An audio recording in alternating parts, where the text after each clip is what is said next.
أهلا بيكم. أنا تهاني كمال. أنا كنت التحقت بجامعة هولي صوفيا بكورس فن التمثيل الكنسي المستوى الأول. الحقيقة كانت تجربة لطيفة جدا، والتعليم فيها شيق، فيها مراجع وفيها أبحاث، فيها مناقشات مع زملاء كتير. والحقيقة يعني هم كلهم مصريين، لكن كانوا موجودين في أنحاء متفرقة من العالم، يعني مش خبرات مصرية صرف بس. كانت لطيفة قوي ان احنا بنعمل ابحاث ونروح لمراجع تانية بالاضافة للمحاضرة اللي كنا بناخدها. دي فتحت لنا افاق جديدة.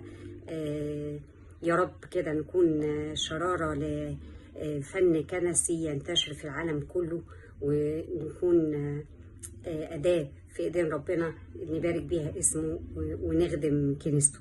سلام.